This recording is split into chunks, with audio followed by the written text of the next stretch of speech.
मेरे को डर ये लगता है कि इतनी ज्यादा महत्वाकांक्षाएं मेरे से लोगों ने अपने मन में उमंग में पैदा कर ली हैं, मगर मेरे से पिछले जो महानुभाव है उनसे तो कोई महत्वाकांक्षा रखी नहीं।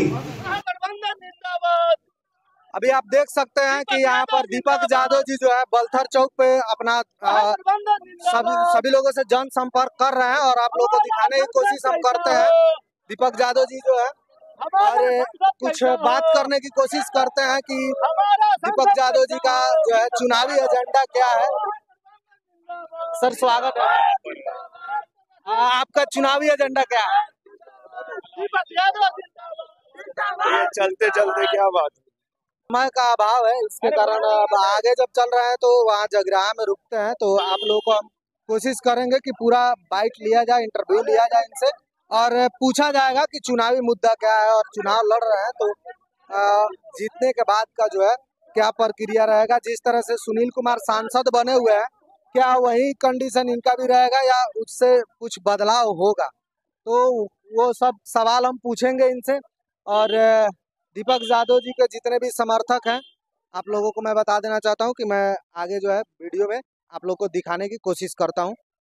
सिकटा के विधायक जी, हमारे गुप्ता जी, हमारी पार्टी के सभी वरिष्ठ कार्यकर्ता, सब नेतागण, सारे पदाधिकारी, हमारे इंडिया महागठबंधन के, हमारे बाद अब मैं कैसे कहूं मगर हमारे पुराने गठबंधन के भी सभी साथी मित्र जिनसे हम अपार प्रेम करते हैं, पूरा सिकटा, पूरा मैनाटान, पूरा विधानसभा, सबके हमारे नौजवान, हमारे बड़े जिनका मैं आशीर्वाद लेने आया हूं, सभी को मेरा तहे दिल से बहुत बहुत धन्यवाद और सबको मेरा प्रेम भरा नमस्कार।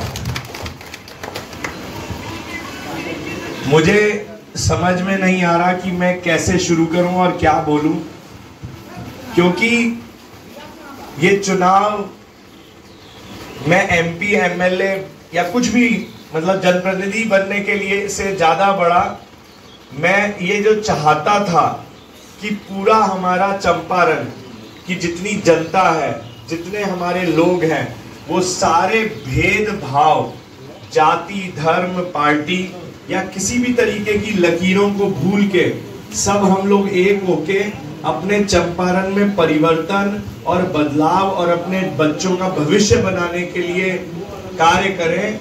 वो इस चुनाव की 25 मई की डेट से पहले ही आज जगीरा में हो गया है। अगर मैं बहुत कमजोर दिल का होता तो खुशी के मारे मेरा आंसू निकल गया होता आज। मैं इससे ज्यादा कोई बात अपना बयान नहीं कर सकता कि मुझे कैसा लग रहा है कि अगर हमारे सारी मानवता एक हो जाए अच्छा काम करने के लिए तो वो आज जगीरा की धरती पे दिख रहा है। कार्य और काम और सामाजिक चीजें बाद में है, सबसे पहले हम सब मिलके ये समझें कि राजनीति और प्रजातंत्र है किस लिए। राजनीति और प्रजातंत्र, सारे वोटर अपने दिल से कभी किसी कैंडिडेट को वोट डालते हैं तो वो ये मान के डालते हैं कि भाई मेरा या मेरे बच्चों का भविष्य में कुछ बढ़ोतरी होगी, कुछ अच्छा होगा, कुछ परिवर्तन होगा, इसलिए हर वोटर वोट डालता है। मगर मुझे लगता है कई दसियों साल से जो इच्छा है लोकसभा के कैंडिडेट से वो पूरी नहीं हुई और इस बार वो जो जहन में लोगों के जो गुस्सा है अपने लोकसभा सांसद के प्रति, वो गुस्सा आज इस परिवर्तन की लहर में निकल रहा है और उस लहर, उस परिवर्तन का नाम दीपक यादव है, ना कि किसी कैंडिडेट का नाम है। मैं हर जगह ये कहता हूं कि जैसे भैया ने बोला कि हम दीपक जी को समर्थन कर रहे हैं, तो मैं भैया की बात में कुछ जोड़ना चाहूंगा कि भैया जो मैं पूरा आज वाल्मीकि नगर लोकसभा घूम रहा हूं तो कोई मुझे कैंडिडेट समझ के वोट नहीं डाल रहा है। वो ये चाह रहा है कि एक बहाना मिल गया है हमें अपना गुस्सा निकालने का प्रजातंत्र के प्रति और सबको मिलके इकट्ठा होके जो 30 साल से हम एक ही गठबंधन को जिताते जा रहे हैं उस गठबंधन को इस बार बदल देना है। और बदलना किस लिए, आज मैं आपको बड़ी अच्छी बात बताता हूं। आज धरुवट में जो कभी भी इंडिया गठबंधन के साथ नहीं रहा, आज उनके भी कुछ तपाओं ने ऐसे ही पूर्ण समुद्र एक साथ इकट्ठे होकर मुझे बुलाया, जिसकी वजह से मैं लेट हो गया। और उधर से तीन तपा ने एकदम अपना समर्थन पूरा खुल दे दिया। जैसे आपने आज आशीर्वाद दिया, आपके सारे संगठन ने, सब जनप्रतिनिधियों ने दिया, सब लोग बदलाव चाह रहे हैं। और ये बदलाव लोगों के दिलो जहन में है। और इस बदलाव, इस जो लोगों के अंदर महत्वाकांक्षाएं पैदा हो गई हैं, उससे मेरे को डर भी बहुत लगता है। मेरे को डर ये लगता है कि इतनी ज्यादा महत्वाकांक्षाएं मेरे से लोगों ने अपने मन में, उमंग में पैदा कर ली हैं, मगर मेरे से पिछले जो महानुभाव है उनसे तो कोई महत्वाकांक्षा रखी नहीं। उन्होंने जो भी कार्य किया, उन्होंने एक ही बात करी कि मेरे पिताजी की जो धरोहर है, जो उनको उनके वंश में मिला है, तो मेरे को भी उनकी गद्दी मिल जाए। तो उनको तो आपने वोट डाला सांत्वना में कि भाई पिताजी नहीं रहे तो बेटे को चलो बना दो, सांत्वना में वोट दे दिया। और आज आप उन पे गुस्सा हो रहे हो। जैसे भैया ने बोला कि यहाँ कभी नजर ही नहीं आते, काम नहीं करते, कोई प्लेट नहीं है, कोई वो नहीं है। तो उन्होंने तो भैया कभी काम के लिए वोट मांगा ही नहीं था। उन्होंने कहा था मेरे पिताजी नहीं है और मेरे को उनका बचा हुआ कार्यकाल पूरा करने का मौका मिले। तो मगर मेरे से बहुत महत्वाकांक्षा है, लोगों की इच्छा है। और मेरे को इस बात का बहुत कमजोरी भी महसूस होती है रोज सुबह उठ के कि क्या मैं इन महत्वाकांक्षाओं पे खरा उतरूंगा या नहीं। तो गलती हर इंसान से होती है। आज भी आपके सामने बोल रहा हूं, गलतियां मेरे से भी होंगी। ठीक है, मैं कोई भगवान के घर से नहीं आया, कोई जादुई छड़ी लेके नहीं आया कि ऐसे करेंगे काम हो जाएगा, ये हो जाएगा, वो हो जाएगा। मैं कोई बड़े बड़े वादे नहीं करने आया। मैं कुछ नहीं कह रहा हूं कि ये हो जाएगा, वो हो जाएगा, ऐसे हो जाएगा, वैसे हो जाएगा। मगर मैं एक चीज जरूर कह दूंगा कि मैं 17 साल पहले बागा की धरती पे आया था और वहां पे जिस व्यवसाय को मैं ठीक करने आया, वहां पे बहुत जर्जर हालत थी। और जैसे आज केंद्र सरकार की या लोकसभा सांसद की जर्जर हालत है, बिल्कुल ठीक ऐसे ही जर्जर हालत थी। तो मैं इतना जरूर कह दूंगा कि मैं अपने जीवन में कभी, कितनी ही मुश्किल आ जाए, कितनी कठिनाई आ जाए, अपनी पीठ घुमा के भागा नहीं हूं। मुझे नहीं पता कि आपकी इच्छाओं पे मैं खरा कैसे उतरूंगा। मुझे ये भी नहीं पता कि क्या काम कर पाएंगे, क्या नहीं कर पाएंगे। मगर अगर ऊपर वाले ने कोई रास्ता निकाला होगा तो वो कहीं ना कहीं से हम ढूंढ के जरूर लाएंगे, आपके साथ के साथ। ये 25 मई या 4 जून को अंत मत समझ लेना। मुझे अगर आप लोगों ने आशीर्वाद दिया तो 5 साल मेरा कान पकड़ के मेरे को अपने साथ साथ लेके चलना है कि यहाँ गलती हुई तेरे से, ये सही हुआ, ये ठीक हुआ, ये गलत हुआ। सारे चंपारण की 20 लाख जनता इस बार चुनाव लड़ रही है, 18 लाख से ऊपर। और अगर आप लोगों का आशीर्वाद मिला तो वादा करता हूं कि 18 लाख से ऊपर सांसद बनेंगे दिल्ली में। तो मैं कोई जादुई लड़का नहीं हूं, कोई जादुई छड़ी नहीं है मेरे पास। मगर इतना जरूर है, आपको कभी धोखा नहीं दूंगा। नहीं होंगे, मैं कोई भगवान के घर से नहीं आया कि मैं ऐसे करूंगा और चीज बन जाएगी। मगर जो भी होगा हर कदम पे आपको बताऊंगा कि भैया ये फाइल यहाँ तक पहुंची है, ये काम यहाँ तक पहुंचा है, इसमें ये दिक्कत आ रही है, इसमें ये कमी आ रही है, इसमें कोई संशोधन कर दे तो ऐसे हो जाएगा, वैसे हो जाएगा। हर कदम कदम पे आपको अप टू डेट रखेंगे और पूरा प्रयास करेंगे जो आज तक किसी सांसद ने नहीं किया होगा, उतना प्रयास हम कर देंगे। और ऐसा कार्य करेंगे कि हर पार्लियामेंट के सेशन में मेरे से एक बहुत बड़े हमारे पार्टी के, कांग्रेस पार्टी के बड़े पुराने नेता हैं जोकापट्टी में, उन्होंने मेरे से सारी बातें होने के बाद एक बात कही, जैसे कि भैया मुझे एक बार माइक चाहिए, मैंने दिया माइक। तो उन्होंने बोला कि दीपक जी हम आपके लिए खूब मेहनत करेंगे, आपके लिए परिश्रम करेंगे, वोट डलवाएंगे और आपको दिल्ली भी भेजेंगे, मगर मेरा एक काम आपको करना पड़ेगा। तो मैंने पूछा क्या भैया?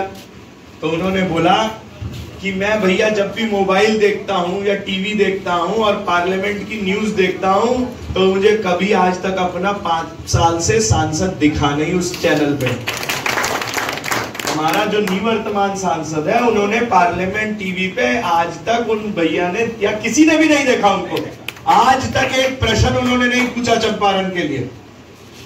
तो उन्होंने मेरे से ये डिमांड करी कि भैया आगे वाली कुर्सी में बैठ जाना, मेरा बड़ा मन है आप सांसद बनो तो मैं वाल्मीकि नगर का सांसद देख सकूं।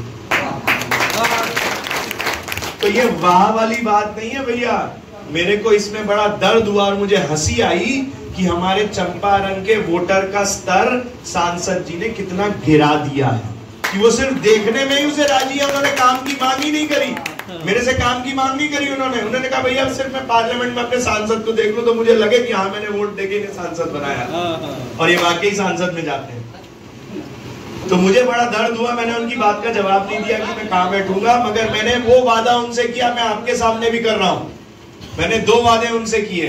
मैंने पहले वादा किया कि भैया यार आप लोग या तो अपनी बात कर लीजिए, यही ना अगला 5 साल का आपका भविष्य का निर्णय हो रहा है और अभी आप गप्पे मार रहे हो, आपको अपने वोट की कीमत ही नहीं पता है।